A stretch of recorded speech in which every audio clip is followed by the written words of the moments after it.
All right, History 112, folks. I want to talk about Unit 7, Chapter 32, and the issue here is simple. This is a college level class. If you're in a college level class, chances are you're somewhere between the ages of 15 and, well, 58, which means you have lived a big chunk of what this history is. And so it's more current events to you. You should have been conscious. You should have been awake. You should have been paying attention because this is your life. Uh, if you start off with talking about George Bush too, I respect the man. I respect both President Bushes, but I respect this man because literally he is sitting in an elementary school. He is reading to the children. He's in an assembly. He's hosting this children, being a good figure.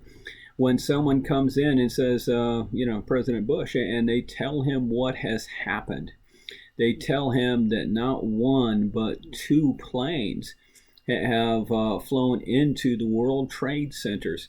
This is September 11th, folks, 2001. Um,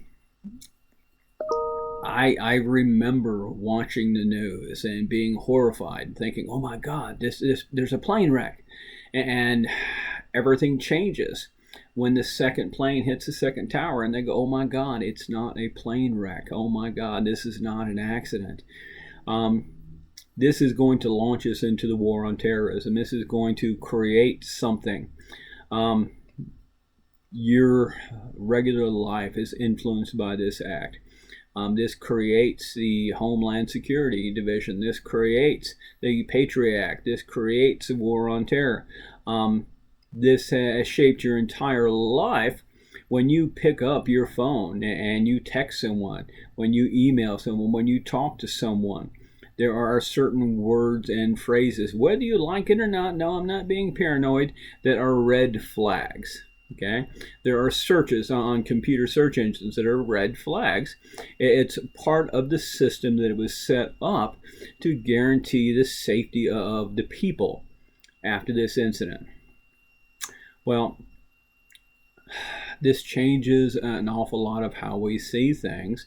I respect the way the president handled it. There's people that want to make fun of him because there is a video of him. He's sitting there when he's given this news and he is just dumbstruck. He's awestruck and he's going to pause. And they say, look at what his reaction is. It's like, well, look, if someone just told you your entire world fell in around you, what the hell would your reaction be? And this is what his reaction is it takes him just a little to bring this all in, and this changes how we do things. I can remember years ago before this happened having to go to the airport and literally running through the airport with my bag, no security check, and running to get on the plane. Now, think about it. If you fly at all now and you are running through the airport and you try to run through a security checkpoint, how many people are going to tackle you? What are the odds that you're going to make it running anywhere in an airport without getting in some kind of trouble? So this changes a lot of things. Here's the issue. This gets us involved in a war. It gets us involved in terrorism. It gets us re-involved in the National Front. Do we win the war? Yes. Do we find weapons of mass destruction? No. Do we make a dent in terror? Well, yes, we do. From here, we're going to end up with Barack Obama, who's going to be taking over as president because there's some things that happen. Personally, I like Barack Obama. Now, some people are going to shut the video off at this point, and I say get over yourself. He tries to create some change. He tries to create some difference. He tries to help people who need help. And whether you are Republican, whether you're independent, whether you're socialist, whether you're Democratic, or whether you're all of the above, we need to help people who need help. That's what he tries to do. He tries to equalize the playing field. He tries to do it in somewhat of a fiscal responsible fashion. He needs to work on that, yes. It doesn't quite happen all the way. The problem is what too many presidents run into. You can't be president and run everything. You have to have cooperation of the other portions of the government. Executive is one branch. You've got to have congressional, and congressional has got to do something in legislative branch. The Congress is a legislative branch, and so they create some of the laws. They pass some of the laws, and the president might have an agenda, but if they're working against each other, it doesn't work. And then if they're not abiding by the standards, of what is constitutional, what is not, then you're going to see the judicial branch come in.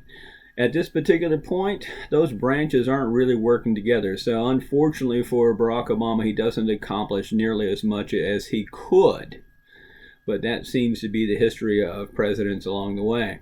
What he does do is, I see the Kyoto Protocol is on there. I see a discussion of sustainable development. I see the World Trade Organization. I see a few things. What we're looking at is change. What we're looking at is a bent towards a progressive era. All right, the idea is that the government should assist, the government should help, the government should lift up, but then people should also put forth some effort themselves. They can't depend on the government for all this. So I'm not going to break down into all this happening. What you do have to be aware of is we're going to go through a few presidents. Because Barack Obama makes a lot of promises and doesn't, unfortunately, get enough accomplished, his vice president is not going to take over. We're going to end up with a different president. A different president is going to be Donald Trump at this particular point. Now, like him or not, he has done some interesting things, and life continues to change. So I'm going to leave this off here and not do any more videos. Let you pay attention to the reading, let you look and see what's true and what's false, let you look and see and sort some of the information, and then make your own decision from there. All right, thank you.